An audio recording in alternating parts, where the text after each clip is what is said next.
ನಾಳೆ ಬೆಂಗಳೂರು ಅರ್ಧ ಆಲ್ಮೋಸ್ಟ್ ಬಂದಾಗುವಂತಹ ಸಾಧ್ಯತೆ. ಕಾರಣ ಇಷ್ಟೇ, ಬೆಂಗಳೂರಿನ ಹೃದಯ ಭಾಗವಾಗಿರುವಂತಹ Chickpet, avenue road, SP road ಈ ಭಾಗದಲ್ಲಿರುವಂತಹ ಅಂಗಡಿಯವರು ಎಲ್ಲರೂ ಕೂಡ ಈಗ ನಾವು ಬಂದ್ಗೆ ಸಪೋರ್ಟ್ ಮಾಡ್ತಿದ್ದೀವಿ, ನಮ್ಮನ್ನು ಯಾರು ಕಾಂಟ್ಯಾಕ್ಟ್ ಮಾಡಲಿಲ್ಲ, ಬಂದ್ಗೆ ಸಹಕಾರ ಕೊಡಿ ಅಂತ ಕೇಳಿಲ್ಲ. ಬಟ್ ಕನ್ನಡದ ವಿಷಯ ಬಂದಾಗ ನಾವು ಯಾವತ್ತೂ ಕೂಡ ಮುಂಚೂಣಿಯಲ್ಲಿ ಇರ್ತೀವಿ ಅಂತ ಹೇಳಿದ್ದಾರೆ. ಎಲೆಕ್ಟ್ರಾನಿಕ್ ಅಸೋಸಿಯೇಷನ್ ಅವರು ಬೆಂಬಲವನ್ನು ಘೋಷಣೆ ಮಾಡಿದ್ದಾರೆ. ಎಲ್ಲ ಅಸೋಸಿಯೇಷನ್ ಬೆಂಬಲ ನೀಡಿದರೆ ಭಾಗಶಃ ಬಂದ್ ಆಗುತ್ತೆ.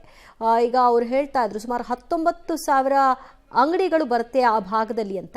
ಅವೆಲ್ಲವೂ ಕೂಡ ನಾಳೆ ಬಂದ್ ಆಗುತ್ತಂತೆ. ಶನಿವಾರ 22ನೇ ತಾರೀಕು ಬಂದ್ ಮಾಡೇ ಮಾಡ್ತೀವಿ ಅಂತ ಕನ್ನಡ ಪರ ಸಂಘಟನೆಗಳು, ಅಂದರೆ ಕನ್ನಡ ಒಕ್ಕೂಟದ ಸಂಘಟನೆಗಳು, ವಾಟಾಳ್ ನಾಗರಾಜ್ ಅವರ ನೇತೃತ್ವದಲ್ಲಿ ಬಂದ್ ಮಾಡ್ತೀವಿ ಅನ್ನುವಂಥದ್ದು. ಅದಕ್ಕೆ ಸಂಬಂಧಪಟ್ಟಂತೆ ಬೆಂಗಳೂರಿನಲ್ಲಿ ಹಲವು ಸಂಘಟನೆಗಳು ಈಗಾಗಲೇ ಬಂದ್ಗೆ ಬೆಂಬಲವನ್ನು ಕೊಟ್ಟಿದ್ದಾವೆ. ಜೊತೆಗೆ ಏನು ಈ ಚಿಕ್ಕಪೇಟೆ ಆಗಿರ್ಬೋದು, SP ರಸ್ತೆ ಆಗಿರ್ಬೋದು, ಅವೆನ್ಯೂ ರಸ್ತೆ ಆಗಿರ್ಬೋದು, ಇಲ್ಲಿ ವ್ಯಾಪಾರಸ್ಥರು ಇರುವಂಥದ್ದು ಮತ್ತು ಬೆಂಗಳೂರಿನ ಹೃದಯ ಭಾಗ ಅಂತ ಹೇಳ್ಬೋದು. ಇಲ್ಲಿ ಸಾವಿರಾರು ಸಂಖ್ಯೆಯಲ್ಲಿ ಶಾಪ್ಗಳಿದ್ದಾವೆ, ವ್ಯಾಪಾರಸ್ಥರಿದ್ದಾರೆ.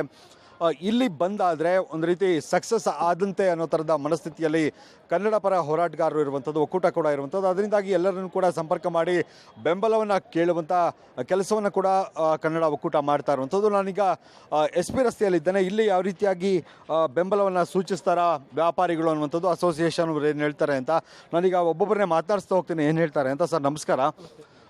ಬಂದಿದೆ ಸರ್ 22ಕ್ಕೆ, ನಿಮ್ಮ ಬೆಂಬಲ ಇದೆಯಾ? ನಿಮ್ಮ ಅಸೋಸಿಯೇಷನ್ ಯಾವುದು? ನಮ್ಮ association Bangalore electronic dealer association. ನಾವು ಈ ಕರ್ನಾಟಕಕ್ಕೆ ಕನ್ನಡ ಭಾಷೆಗೆ ಯಾವಾಗೂ ರೆಡಿಯಾಗಿದ್ದೀವಿ. ಏನು ಪ್ರಾಬ್ಲಮ್ ಬಂದರೂ ನಾವು ರೆಡಿಯಾಗಿದ್ದೀವಿ ನಮ್ಮ ಅಸೋಸಿಯೇಷನಿಂದ. ಫಸ್ಟ್ ಆಫ್ ಆಲ್ ಇಲ್ಲಿ ಭಾಳ ಬಿಸ್ನೆಸ್, ಈ ರೋಡ್ ಕೆಲಸದಿಂದ ಭಾಳ ಬಿಸ್ನೆಸ್ ಡೌನ್ ಆಗಿಬಿಟ್ಟಿದೆ. ಆದರೂ ನಾವು ಈ ಬಂದ್ಗೆ ಮೋಸ್ಟ್ಲಿ ಸಪೋರ್ಟ್ ಮಾಡ್ತೀವಿ. ನಾವು ಇದ್ರ ಬಗ್ಗೆ ಡಿಸ್ಕಷನ್ ಕೂಡ ನಡೀತಾ ಇದೆ. ನಾವು ಈ ದೇಶಕ್ಕೆ, ಈ ಪ್ರದೇಶ ಮೀನ್ಸ್ ನಮ್ಮ ಕನ್ನಡ ಭಾಷೆಗೆ, ಕನ್ನಡ ರಾಜ್ಯಕ್ಕೆ ಯಾವಾಗೂ ಸಪೋರ್ಟಲ್ಲಿ ಇದ್ದೀವಿ. ಸರ್ ಅಂದರೆ ಸಂಪೂರ್ಣವಾಗಿ ಬಂದ್ ಮಾಡ್ತೀರಾ ಸರ್? ಅವತ್ತು ಶನಿವಾರ SP ರಸ್ತೆ ಆಗಿರ್ಬೋದು, ಅವೆನ್ಯೂ ರಸ್ತೆ ಎಲ್ಲ ಬಂದಿರುತ್ತಾ ಹಿಂಗೆ? ಹೌದು ಸರ್. ನಾವು ಇಲ್ಲಿ ಇರೋದು ಕರ್ನಾಟಕ ಪ್ರದೇಶದಲ್ಲಿ. ನಮ್ಮ ಕರ್ನಾಟಕ ಪ್ರದೇಶದ ಡ್ರೈವರ್ನಲ್ಲಿ ಏನೋ ದುರ್ವ್ಯವಹಾರ ಮಾಡಿದ್ದಾರೆ ಮಹಾರಾಷ್ಟ್ರ ಬಾರ್ಡರ್ ಹತ್ರ. ಅದು ನಮಗೆ ಒಪ್ಪಿಗೆ ಇಲ್ಲ. ನಾವು ಬೆಂಗಳೂರು ಎಲೆಕ್ಟ್ರಾನಿಕ್ ಡೀಲರ್ಸ್ ಅಸೋಸಿಯೇಷನ್ ಪರವಾಗಿ ಹೇಳ್ತಾ ಇದ್ದೀವಿ. ನಾವು ಪೂರ್ತಿ 100% ಬಂದಿರುತ್ತೆ ಆವತ್ತು. ಯಾಕಂದರೆ ನಾವು ಕನ್ನಡ ನಾಡು ಜೊತೆಯಲ್ಲಿ, ಕನ್ನಡ ನುಡಿ, ಕನ್ನಡ ಭಾಷೆ ಜೊತೆಲಿ ಯಾವಾಗಲೂ ಇರ್ತೀವಿ. ನಾವು ಇರಲೇಬೇಕು. ಯಾಕಂದರೆ ನಾವು ಇಲ್ಲಿ ಹುಟ್ಟು ಬೆಳೆದಿರೋದು, ಇಲ್ಲೇ ನಮಗೆ ಕೆಲಸಗಾರರಿಗೆ ಈ ಥರ ದುರ್ವ್ಯವಹಾರ ಮಾಡಿದ್ರೆ ಅದು ನಮಗೆ ಖಂಡಿತ ಒಪ್ಪಿಗೆ ಇಲ್ಲ. ನಾವು ಪೂರ್ತಿ ಅಸೋಸಿಯೇಷನ್ ಕಡೆಯಿಂದ ಅವರು ಎಲ್ಲರೂ ಇದ್ದಾರೆ, ಕಾರ್ಯಕಾರಿಣಿ ಸಮಿತಿಯವರು ಎಲ್ಲರೂ 100% ಬಂದು ಇರ್ತೀವಿ ಸರ್. ಕನ್ನಡ ಜೊತೆಲಿ ಅಲ್ಲ, ಕನ್ನಡ ಸಂಘಟನೆ ಜೊತೆಲಿ ಇರ್ತೀವಿ ನಾವು. ಸರ್ ಎಷ್ಟು ಶಾಪ್ಗಳಿದ್ದಾವೆ ಸರ್? ಎಷ್ಟು ಜನ ವ್ಯಾಪಾರಿಗಳಲ್ಲಿ ಕೆಲಸ ಮಾಡ್ತಿರ್ತಾರೆ? ಮತ್ತು ಇದು ಅಂದರೆ ಒಟ್ಟಾರೆ ಸಂಪೂರ್ಣ ಇಲ್ಲಿಂದ ಚಿಕ್ಕಪೇಟೆಯವರೆಗೂ? ಸರ್ ಇಲ್ಲಿ ಇಡೀ SP ರೋಡಲ್ಲಿ 1250 ಶಾಪ್ಗಳು ಇದೆ. ಪೂರ್ತಿ ನೀವು ಚಿಕ್ಕಪೇಟೆ ಬಿಸ್ನೆಸ್ ಸೆಂಟರ್ ನೋಡಿದ್ರೆ ಕಮ್ಮಿ ಅಂದರೆ ಒಂದು 15,000 to 20,000 ಅಂಗಡಿಗಳು ಇದೆ. ಸೊ 20,000 ಅಂಗಡಿನೂ ಬಂದಿದ್ದರೆ ಅದು 100% ಬಂದು ಸಕ್ಸಸ್ ಆಗುತ್ತೆ. ನಮ್ಮದು ಅಸೋಸಿಯೇಷನ್ ಪರವಾಗಿ ನಾವು ಫುಲ್ ಬೆಂಬಲ ಕೊಡ್ತೀವಿ ನಮ್ಮ ಕನ್ನಡ ಅಸೋಸಿಯೇಷನ್ಸ್ಗೆ, ಕನ್ನಡ ಸಂಘಟನೆಗಳಿಗೆ. ಸರ್ ಯಾರಾದರೂ ನಿಮ್ಮನ್ನು ಸಂಪರ್ಕ ಮಾಡುವಂಥ ಕೆಲಸ ಮಾಡಿದ್ರ ಸರ್ ಆ ಸಂಘಟನೆಯವರು? ಇಲ್ಲ, ನಮಗೆ ಯಾರೂ ಕೇಳಿಲ್ಲ. ಬಟ್ ನ್ಯೂಸ್ ಪೇಪರಿಂದ ಗೊತ್ತಾಗಿದೆ ನಮಗೆ ಈ ಥರ ನಡೀತಾ ಇದೆ, ಈ ಥರ ಪ್ರಾಬ್ಲಮ್ ಆಗಿದೆ. ಗೌರ್ಮೆಂಟ್ಗೆ ಭಾಳ ರೆವೆನ್ಯೂ ಲಾಸ್ ಆಗುತ್ತೆ. ಬಟ್ ಏನು ಮಾಡೋಕ್ಕಾಗಲ್ಲ.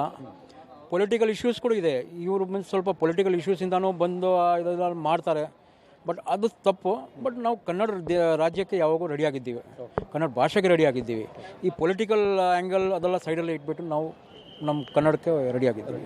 ಓಕೆ, ಇದು ಇಲ್ಲಿನ ಅಸೋಸಿಯೇಷನ್ ಅವರು, ಅಂದರೆ ವ್ಯಾಪಾರಿಗಳು ಹೇಳ್ತಾ ಇರುವಂಥದ್ದು. ನಾವು ಕನ್ನಡ ನಾಡಿನಲ್ಲಿದ್ದೀವಿ, ಕನ್ನಡ ಪ್ರದೇಶದಲ್ಲಿರುವಂಥ ಸಂದರ್ಭದಲ್ಲಿ ನಾವು ಕನ್ನಡ ನುಡಿಗೆ, ಹಾಗೆಯೇ ಕನ್ನಡಿಗರಿಗೆ ಏನಾದರೂ ಅಪಮಾನ ಆದಾಗ, ತೊಂದರೆ ಆದಾಗ ನಾವೆಲ್ಲರೂ ಕೂಡ ಒಗ್ಗಟ್ಟಾಗಿ ನಾವು ಸಪೋರ್ಟ್ ಮಾಡಬೇಕಾಗುತ್ತೆ. ಅದರಿಂದಾಗಿ ನಾವು 22ರ ಬಂದ್ ಏನಿದೆ ಅದಕ್ಕೆ ಸಂಪೂರ್ಣವಾಗಿ ಸಪೋರ್ಟ್ ಮಾಡ್ತೀವಿ. ನಾವು ಯಾರು ಕೂಡ ಅಂಗಡಿಗಳನ್ನು ಓಪನ್ ಮಾಡೋದಿಲ್ಲ. ಅವತ್ತು ಸಂಪೂರ್ಣ ಬಂದ್ ಇರುತ್ತೆ. ನಾವು ಕೂಡ ಬಂದ್ಗೆ ಸಹಕರಿಸ್ತೀವಿ ಅನ್ನುವಂಥ ಮಾತನ್ನು ಇವರು ಹೇಳ್ತಾ ಇರುವಂಥದ್ದು. ಕ್ಯಾಮ್ರಾ ಪರ್ಸನ್ ಲೋಕೇಶ್ ಜೊತೆಗೆ ಮಹದೇಶ್ ಆನೇಕಲ್, ಪಬ್ಲಿಕ್ TV ಬೆಂಗಳೂರು.